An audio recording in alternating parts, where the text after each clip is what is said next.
میرے پیارے آقا صلی اللہ تعالی علیہ وسلم کے پیارے دیوانوں، ان قریب ماہ ذوالحجہ سایہ فگن ہونے والا ہے۔ بہت سارے اللہ کے نیک بندے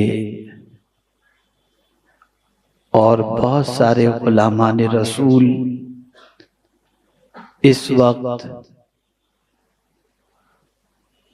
حج کی سعادت اور روضہ رسول صلی اللہ علیہ وسلم کی زیارت کی سعادت سے مالا مال ہونے کے لیے پہنچ چکے ہیں، اور بہت سارے انشاءاللہ جانے والے ہیں۔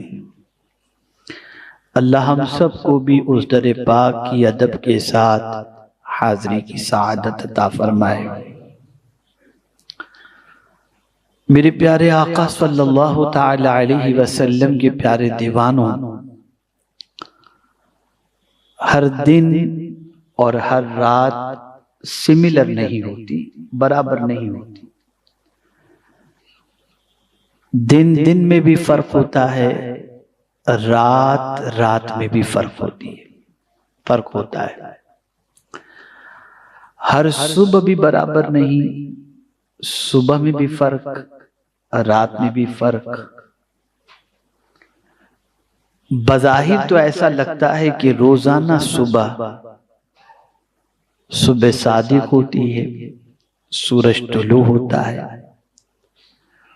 اور روزانہ ہم دیکھتے ہیں کہ سورج غروب ہوتا ہے اور رات ہوتی ہے۔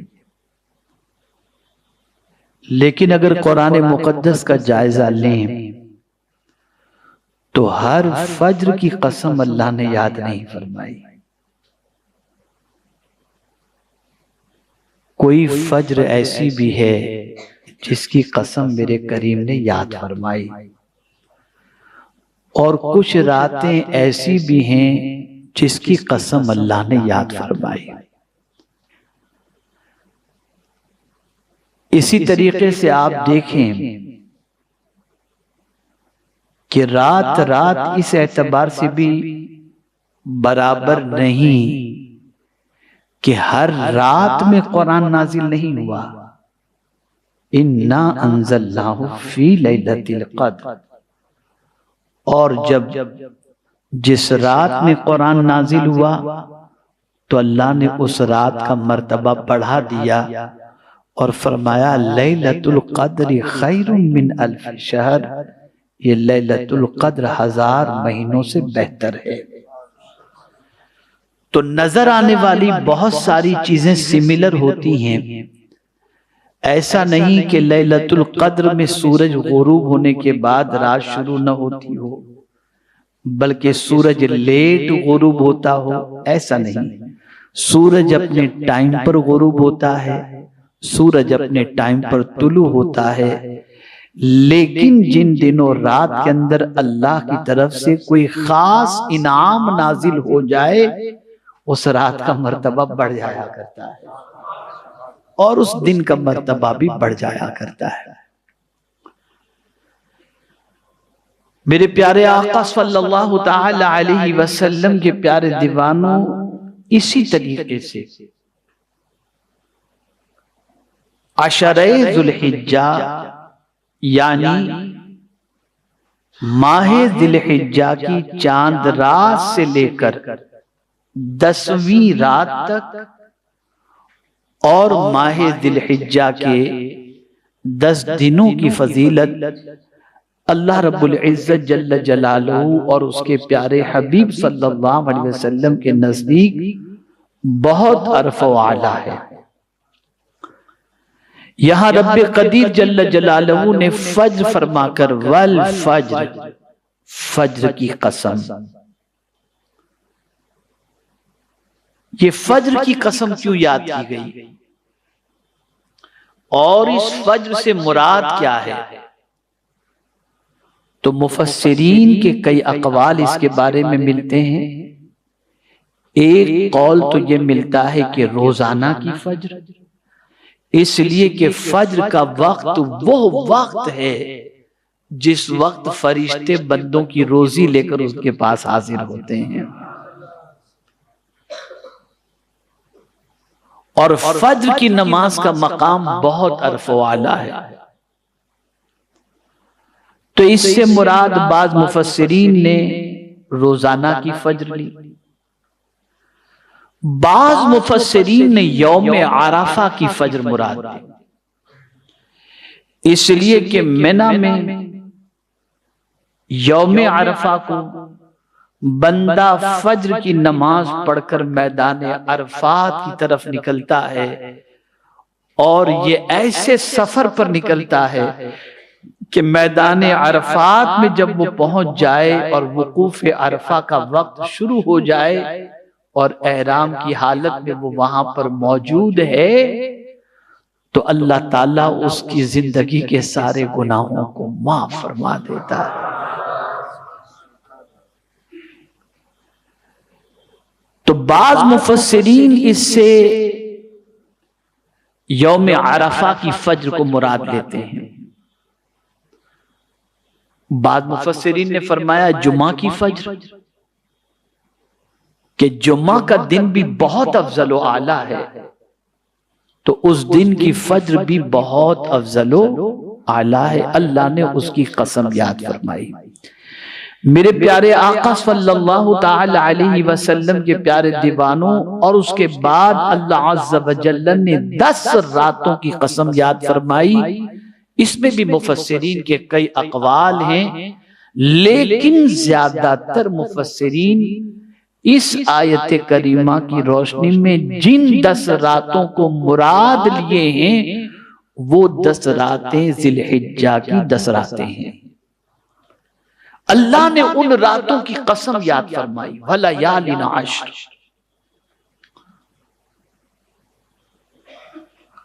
آپ کو اگر میں بتاؤں کہ ماہ ذی الحجہ کی 10 راتیں جو شروع کی ہیں، ان 10 راتوں کا مقام کیا ہے، اور ان 10 راتوں میں عبادت کرنے والے کو اللہ کتنا اونچا درجہ اور کتنا زیادہ ثواب عطا کرتا ہے، تو شاید ہی کوئی بے وقوف مسلمان ہوگا جو ان راتوں کو ضائع کرے گا۔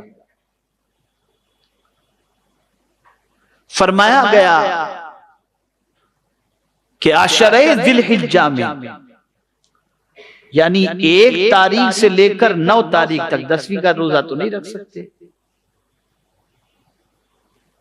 1 تاریخ سے لے کر 9 تاریخ تک اگر یہ 9 دن کے کوئی روزے رکھتا ہے، یا 1 روزہ رکھے، 2 روزے رکھے، تو ہر روزہ اس کے پچھلے سال کے گناہ، پورے سال کے گناہوں کی معافی کا ذریعہ بن جاتا ہے۔ اور ان راتوں میں عبادت کرنے والے بندے کو اللہ تعالیٰ شب قدر میں عبادت کرنے کا ثواب عطا فرماتا ہے۔ یہ ہے مراد۔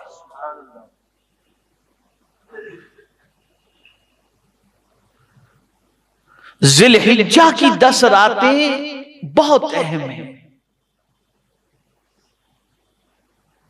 بہت برکت والی ہیں، بہت فضیلت والی ہیں۔ میں ایک حدیث کی روشنی میں انشاءاللہ العظیم آپ کو یہ بتانے کی کوشش کروں گا کہ ان 10 راتوں میں اور 10 دنوں کے اندر کرنا کیا ہے، تاکہ عقل کے گھوڑے کو دوڑانے کی بجائے کچھ قرآن کی روشنی میں بھی سمجھنے کی آپ کوشش کریں۔ یہ بات بھی اچھی طریقے سے ذہن میں محفوظ کر لیں کہ اگر کوئی عشرہ ذی الحجہ کے 9 دن کے روزے نہیں رکھتا، گنہگار نہیں ہوگا، لیکن اگر رکھے گا تو ثواب سے محروم بھی نہیں رہے گا۔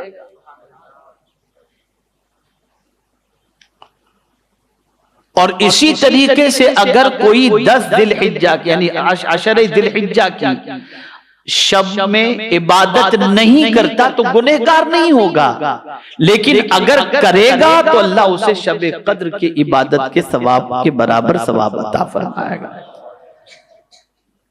میں بس ایک حدیث عرض کروں گا، وہ بھی مشکوٰۃ شریف کی، اور اس کے بعد تھوڑی سی اس کے بارے میں وضاحت کروں گا تاکہ آپ اپنے آپ کو تیار کر سکیں۔ مجھے بڑے افسوس کے ساتھ یہ کہنا پڑتا ہے کہ ذوق بندگی کم ہی نہیں ختم ہوتا جا رہا ہے۔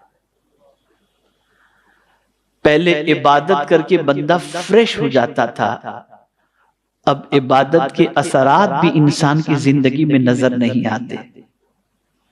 پہلے عبادت کر کے انسان پرسکون ہوتا تھا، اب عبادت کر کے بھی اسے سکون نہیں ملتا۔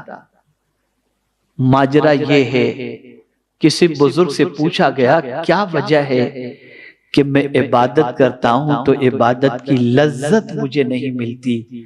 فرماتے ہیں جب کوئی گناہ تم سے ہو جائے تو پہلی سزا یہ ہوتی ہے کہ اللہ عبادت کی لذت کو چھین لیتا ہے۔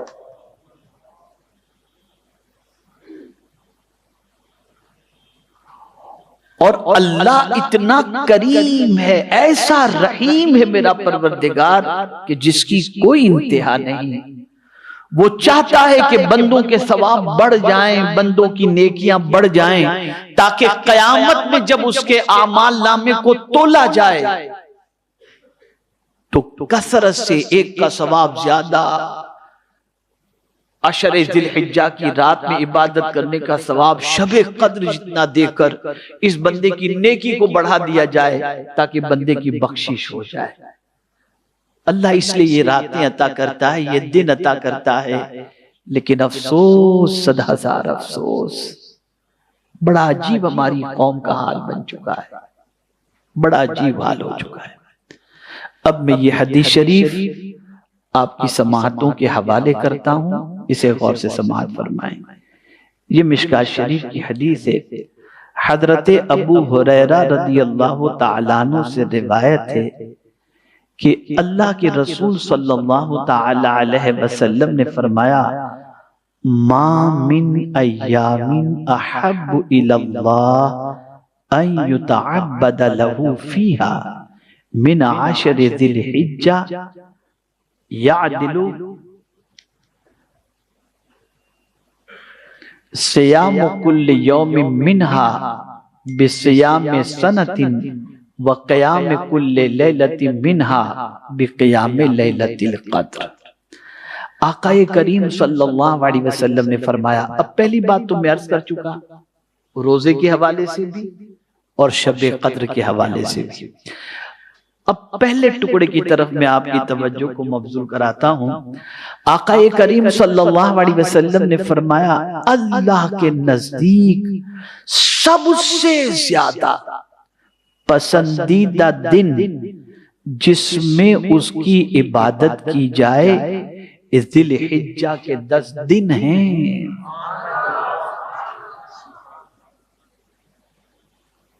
یعنی یہ ذی الحجہ کے 10 دن وہ 10 دن ہیں جس میں اللہ کو یہ پسند ہے کہ بندہ ان دنوں میں میری خوب عبادت کرے۔ سارے دنوں میں 365 دنوں کی بات ہو تو میں کہوں کہ ان میں سے یہ 10 دن ایسے ہیں جس میں اللہ عز و جل چاہتا ہے کہ میرے بندے خوب عبادت کریں۔ اللہ چاہتا ہے۔ اب سوال ایک پیدا ہوتا ہے کہ عبادت کون سی عبادت کریں؟ میں قرآن کی روشنی میں آپ کو کچھ سمجھاؤں۔ میں نے بہت غور کیا کہ مولا یہاں عبادت تو مینشن نہیں کی گئی، روزہ مینشن ہے، رات کی فضیلت مینشن ہے، لیکن اگر کوئی دوسری عبادت کرنا چاہے روزے کے علاوہ یا روزے کی حالت میں یا رات کو تو کیا کرے؟ کون سی عبادت کرے؟ تو تو میرے پیارے آقا صلی اللہ علیہ وسلم کے پیارے دیوانوں، ایک ذہن میں نکتہ آیا کہ حدیث شریف کے اندر اللہ عز و جل کے پیارے حبیب صلی اللہ علیہ وسلم نے احب فرمایا، احب اللہ، اللہ کے نزدیک سب سے زیادہ پسندیدہ۔ تو اب ہم قرآن میں تلاش کرتے ہیں کہ اے قرآن تو بتا اللہ کن کو پسند کرتا ہے اور کن سے محبت کرتا ہے۔ جب ہم اس پر غور کریں گے تو جن سے وہ محبت کرتا ہے، جنہیں پسند کرتا ہے، تو ظاہر سی بات ہے کسی عمل کی وجہ سے پسند کرتا ہے۔ تو اے اللہ وہ کون سا عمل ہے کہ اس عمل کرنے والے کو تو پسند کرتا ہے، اس عمل کرنے والے سے تو محبت فرماتا ہے؟ تو میرے پیارے آقا صلی اللہ تعالی علیہ وسلم کے پیارے دیوانوں، ایک آیت میرے ذہن میں آئی، اور وہ آیت یہ ہے، ان اللہ یحب التوابین ویحب المتطہرین، کہ بے شک اللہ توبہ کرنے والے سے محبت کرتا ہے اور پاک رہنے والے سے محبت فرماتا ہے۔ تو پتہ چلا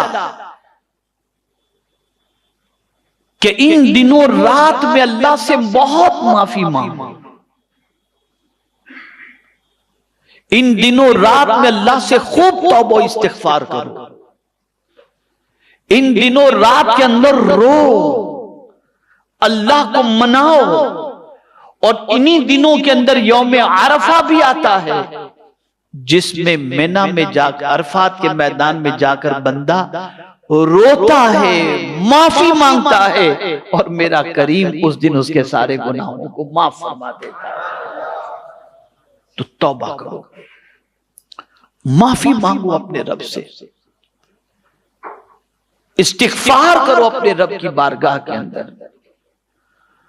اور پھر جب اس عمل کو میں حدیث کی روشنی میں دیکھنے کی کوشش کیا تو مجھے یہ عمل اتنا اسٹرانگ نظر آیا کہ اللہ اکبر، آقا کریم صلی اللہ تعالی علیہ وسلم ارشاد فرماتے ہیں، توبہ توبہ لمن وجد فی صحیفتہ استغفارا کثیرا، مبارک ہو، خوشخبری ہو اس کے لیے جو اپنے نامہ اعمال میں استغفار کی کثرت پالے۔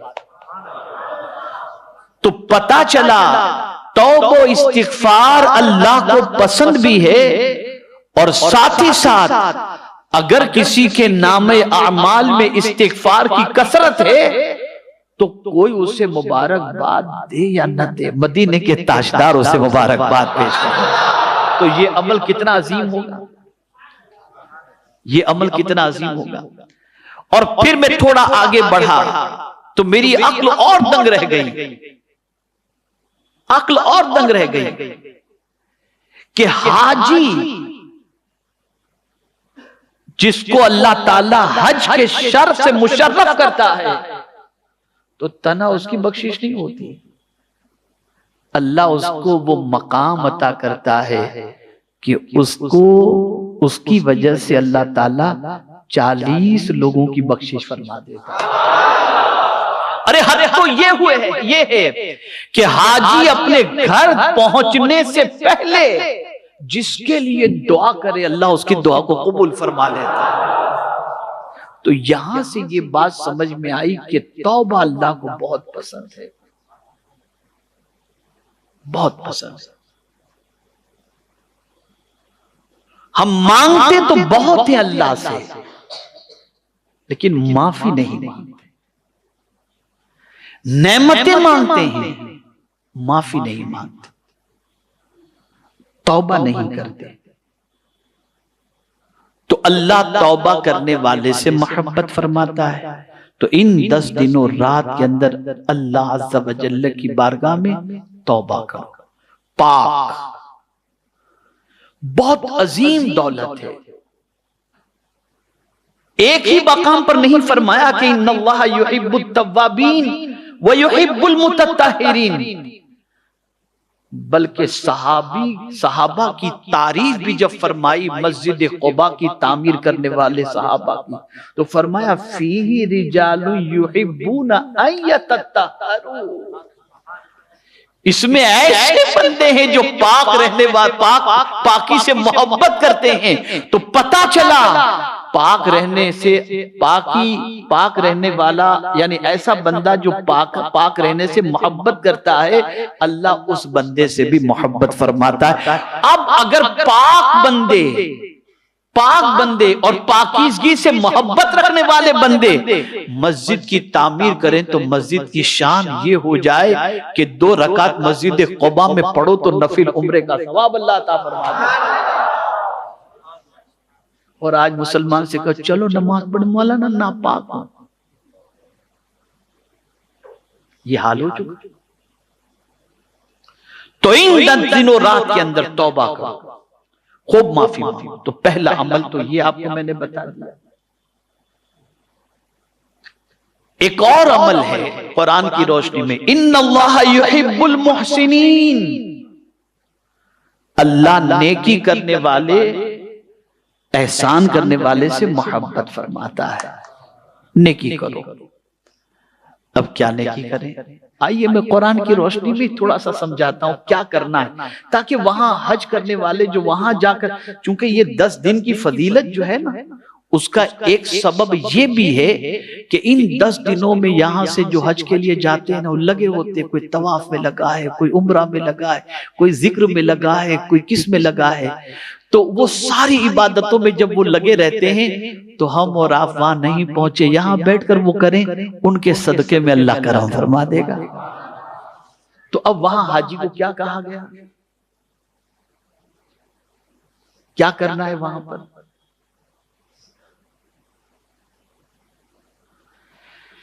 اللہ اکبر۔ مناسک حج کی ادائیگی کے بعد فَاذْكُرُوا اللَّهَ كَذِكْرِكُمْ كَذِكْرِ آبَائِكُمْ أَوْ كَمَا قَالَ، اس طرح سے اللہ کا ذکر کرو جیسے تم اپنے باپ دادا کا، یعنی اس سے پہلے وہاں پہنچنے کے بعد لوگ وہاں جمع ہوتے تھے تو اپنے باپ دادا کی بڑائی کرتے تھے۔ قرآن نے کہا نہیں، اب وہاں جا کر اللہ کا ذکر کرو، اللہ کی بڑائی بیان کرو۔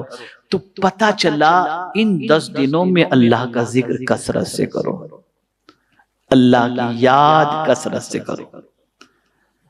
میرے پیارے آقا صلی اللہ تعالی علیہ وسلم کے پیارے دیوانوں، لوگوں کے ساتھ اچھا سلوک کرو، احسان کرو، لوگوں کے دلوں کو خوش کرو۔ ان دنوں کے اندر یوں تو ہمیشہ خوش کرنا چاہیے، چونکہ اس میں فرمایا کہ اللہ کو ان دنوں میں عبادت پسند ہے، تو میں آپ کو وہ عبادتیں بتا رہا ہوں جو کرنی چاہیے، جس کی فضیلت موجود ہے۔ مسلمانوں کا دل خوش کرو، ان کو راضی کرو۔ کیا یہ اللہ کو پسند ہے؟ آئیے ہم حدیث شریف سے سنتے ہیں۔ آقا کریم صلی اللہ علیہ وسلم نے فرمایا احب الاعمال بعد الایمان باللہ ادخال السرور فی قلب المسلم۔ آقا کریم صلی اللہ علیہ وسلم فرماتے ہیں اللہ پر ایمان لانے کے بعد جو عمل اللہ کو سب سے زیادہ پسند ہے وہ یہ ہے کہ تمہاری وجہ سے کسی مسلمان کے دل میں خوشی دوڑ جائے۔ ادھر مسلمان خوش ہوا، ادھر رب راضی ہو گیا، ادھر رب راضی ہو گیا۔ تو ان دنوں میں آپ اس طرح سے بھی کریں کہ خوش کریں، اور اس کا ایک کانسیپٹ ہے کہ آپ قربانی کریں تو خود ہی گوشت نہ کھائیں، بانٹو غریبوں کو تاکہ وہ بھی خوش ہو جائے، ہے یہ کانسیپٹ ہے اس کے اندر۔ اسی طریقے سے قرآن شریف کی تلاوت، یہ بھی اتنی عظیم چیز ہے کہ میرے پیارے آقا صلی اللہ تعالی علیہ وسلم کے پیارے دیوانوں میں وہ حدیث آپ کی سماعتوں کے حوالے کرنے جا رہا ہوں کہ اگر اس حدیث مبارکہ کو مسلمان صحیح طور پر دل و دماغ کے اندر محفوظ کر لے تو میں سمجھتا ہوں اس کی تقریباً پریشانیاں دور ہو جائیں گی۔ آج لوگ مرید ہوتے ہیں، پیر صاحب کا دامن پکڑ لیتے ہیں، بالکل سلسلے کے اندر شامل ہونا کوئی بری بات نہیں۔ کبھی ہم نعرہ لگاتے ہیں غوث پاک کا دامن نہیں چھوڑیں گے، بہت اچھی بات ہے، اللہ ان کا دامن ہم سب کے ہاتھوں میں نصیب فرمائے۔ کبھی ماں کا دامن ہاتھ میں آ جاتا ہے، ہم خوش ہوتے ہیں۔ کبھی کسی بڑے شیخ کا دامن ہاتھ میں آ جائے تو ہم خوش ہو جاتے ہیں۔ اللہ ساری تمثیل سے پاک ہے۔ لیکن میں آپ کو بتاؤں حدیث مبارکہ میں ایک سرا رسی کا اللہ کے دست قدرت میں، رسی کا ایک سرا اللہ کے دست قدرت میں ہے۔ اب ایک سرا اللہ کے دست قدرت میں ہے تو دوسرا لٹک رہا ہے نا۔ جب کوئی بندہ قرآن پڑھتا ہے تو وہ ہاتھ میں اس کے آ جاتا ہے، گویا قرآن پڑھنے والا اللہ عز و جل کی شان کے مطابق جو ہے اللہ عز و جل کی کا دامن رحمت اس بندے کے ہاتھ میں آ جاتا ہے۔ یہ ہے قرآن۔ خدا کے بندو یہ دامن بھی تو پکڑو، پڑھو قرآن شریف، پڑھو قرآن شریف۔ میرے پیارے آقا صلی اللہ تعالی علیہ وسلم کے پیارے دیوانوں، ٹارگٹ بنا لو کہ یہ 10 دن اور رات کے اندر ہم ایک قرآن شریف ختم کریں گے انشاءاللہ۔ کوئی مشکل نہیں، کوئی مشکل نہیں۔ ابھی ایک سفر میں انگلینڈ کے قاری صاحب کے ساتھ ہم لوگ تھے، ہم اور قاری صاحب، میرا خیال ہے شاید انگلینڈ ہی کے سفر میں، ایک اور سفر بھی اس سے پہلے ہمارا ہندوستان کا ہوا تھا، لیکن انگلینڈ کے سفر میں ایسی کوئی بات چل رہی تھی کسی موضوع پر، تو ایک جملہ میں نے کہا، ہوتا یہ ہے کہ فورین کے اندر تنہائی زیادہ ہے، باہر کے ملکوں میں آدمی سوچتا ہے بہت بہت مزے، لیکن وہاں آدمی کو تنہائی مار ڈالتی ہے، کسی کے پاس کسی کے لیے ٹائم نہیں۔ مانچسٹر یاد آ گیا علامہ صاحب کے گھر کے باہر، کسی کے پاس کسی کے لیے ٹائم ہے، یہ ادھر جاب پر، یہ ادھر بیزی، عجیب زندگی ہے وہاں کی، کوئی کسی سے بات کرنے والا جلدی سے ملتا نہیں، سب اپنے اپنے میں مگن ہے۔ تو میں نے ایک جملہ قاری صاحب سے کہا تھا، خدا کی قسم میں آپ کو کیا بتاؤں کہ جملہ تو اللہ نے کہلوا دیا، لیکن جب خود میں اس پر غور کیا تو مجھے تقریباً پرابلم کا سولیوشن اس میں بھی نظر آ گیا۔ آج میرے نوجوان بچوں، میرے بھائیوں، رات جب آپ کے اکیلے پن کی ہوتی ہے، آپ اکیلے ہوتے ہیں تو کیا کرتے ہیں؟ کوئی واٹس ایپ پہ چٹکا ہوا ہے، کوئی نیند نہیں آ رہی، یوٹیوب پہ دیکھ رہا ہے، یہ گھما رہا ہے وہ گھما رہا ہے، 2 گھنٹے 3 گھنٹے پھر کروٹ مارا، پھر اٹھا، جیسے تیسے، کوئی بات کرنے والا نہیں، میرا دوست سو گیا ہوگا، کس کو فون کروں، کس سے بات کروں، یہ پوزیشن۔ تو میں نے قاری صاحب کو ایک جملہ پیش کیا اور قاری صاحب کو اتنا پسند آیا کہ اسٹیٹس پہ رکھ دیا انہوں نے وہ جملہ۔ غور سے سننا، غور سے سننا، جملہ یہ ہے، جب تمہاری کوئی بات سننے والا نہ ہو تو اللہ سے بات کر لیا کرو، تو اللہ سے بات کر لیا، کھولو قرآن پڑھنے لگ جاؤ، وہ تم کو کیا کہہ رہا ہے ترجمے میں پتہ چل جائے گا، اور تم اس کو کیا کہہ رہے ہو وہ خود جانتا ہے، اس سے بات کر لیا۔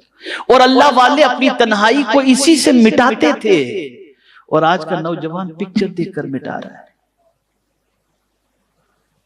یوٹیوب پہ مست ہو کر تنہائی مٹا رہا ہے۔ جب کبھی تنہائی ستائے، اٹھاؤ قرآن شریف پڑھنے لگ جاؤ، تنہائی بھی دور ہوگی اور ساتھ ہی ساتھ دل کو اللہ قرار کی دولت بھی عطا فرمائے گا اور نام اعمال نیکیوں سے پر ہو جائے گا انشاءاللہ العظیم۔ تو یہ 4 چیزیں میں نے بتائیں، ماہ عشر ذی الحجہ میں توبہ کریں، استغفار کریں، عشر ذی الحجہ میں اللہ کا ذکر کریں، سبحان اللہ وبحمدہ سبحان اللہ العظیم وبحمدہ استغفر اللہ، یہ پڑھیں، لا الہ الا اللہ کا ذکر کریں، محمد رسول اللہ صلی اللہ علیہ وسلم اس کا ذکر کریں، درود شریف کی کثرت کریں، تلاوت قرآن مقدس کریں، غریبوں مسکینوں کا خیال کریں، یہ ساری چیزیں کریں۔ یہ جب عام دنوں میں کرتے ہیں تو ثواب تو ملے گا ہی، لیکن ان دنوں میں یہ سارا کام کرنا اللہ کو بہت پسند ہے، اس لیے کہ سارا کام عبادت میں شامل ہے۔ تو میرے پیارے آقا صلی اللہ تعالی علیہ وسلم کے پیارے دیوانوں، یہ چند باتیں تھیں جو مجھے آپ کی سماعتوں کے حوالے کرنی تھی، اور عشر ذی الحجہ کی آمد سے پہلے میں نے سوچا کہ یہ کچھ باتیں آپ کو میں عرض کر دوں۔ آپ میں سے کوئی بھی عمل کرے گا تو ہو سکتا ہے کہ آپ میں کے کسی کے عمل کی بنیاد پر اللہ عز و جل ہم سب کی بھی بخشش فرما دے۔ آپ پابندی سے آئیں اور ان 10 راتوں کو زندہ کریں، اللہ آپ کے دلوں کو زندہ فرما دے گا، اور ان 10 دنوں میں استطاعت اللہ دے، ہمت دے، طاقت دے، کمزوری نہ ہو، دوسرے فرائض کے اندر کوتاہی نہ ہو، تو آپ روزہ رکھنے کی بھی کوشش کریں، اور اگر 9 دن کے روزے نہیں رکھ سکتے، 8 دن کے روزے نہیں رکھ سکتے، تو یوم عرفہ کا روزہ یعنی 90 کا روزہ ضرور رکھنے کی کوشش کریں۔ انشاءاللہ اس کی برکتوں سے متعلق آئندہ اجتماع میں میں کچھ عرض کرنے کی سعادت حاصل کروں گا۔ اللہ رب العزت جل جلالہ مجھے آپ کو سب کو عمل کی توفیق نصیب فرمائے، اور عشر ذی الحجہ میں عبادت اور ریاضت کی توفیق نصیب فرمائے، اور جن حجاج کے گناہوں کو اللہ یوم عرفہ میں معاف فرمانے والا ہے، ان کے صدقے میں اللہ ہم سب کے گناہوں کو بھی معاف فرما دے۔ وَمَا عَلَيْنَا إِلَّا الْبَلَاغُ الْمُبِينُ۔ اب ایک اعلان سماعت فرما لیں، ایک اعلان سماعت فرما لیں۔ الحمدللہ سنی دعوت اسلامی، ہمارے کچھ ساتھی سوچتے ہوں گے یہ بلیٹ ٹرین کی طرح کیوں نہیں چلتی؟ آج کے ٹیکنالوجی کے دور میں سنی دعوت اسلامی کو بلیٹ ٹرین کی طرح چلنا چاہیے، تو میں کہتا ہوں ہم چوٹی کی چال ہی چل رہے ہیں، وہ بھی ٹھیک ہے، چل تو رہے ہیں، اللہ تعالیٰ نے چلنے کی توفیق عطا فرمائی ہے۔ تو آئیے اب میں آپ کو بتاؤں، چونکہ میری آواز صرف آپ تک نہیں پہنچ رہی، جتنے یہاں پر حاضر ہیں ملک اور بیرون ممالک کے بہت سارے لوگوں تک یہ آواز پہنچ رہی ہے۔ آج سچویشن یہ ہے کہ ہمارے انگلش میڈیم اسکول کے بہت سارے بچے قرآن پڑھنا نہیں جانتے۔ ماں باپ چاہتے ہیں بچہ انگلش سیکھے، پھر قاعدہ بغدادی تھوڑا سا نوری قاعدہ پڑھا، پھر چھوڑ دیا اس نے۔ تو میں آپ تمامی حضرات کو ایک خوشخبری سناتا ہوں، اور وہ یہ ہے کہ الحمدللہ سنی دعوت اسلامی کے 15 اسکول کم و بیش میڈیم انگلش چل رہے ہیں، اور بامبے سے قریب 2 گھنٹے کی دوری پر مہاپولی، جہاں پر سنی دعوت اسلامی کا ہیرا کیمپس ہے ماشاءاللہ، وہاں پر ہیرا انگلش اسکول بھی ہے، جامعہ ہیرا بھی ہے، مسجد بھی ہے، اور اب الحمدللہ وہاں پر ہاسٹل کا بھی انتظام کیا گیا ہے۔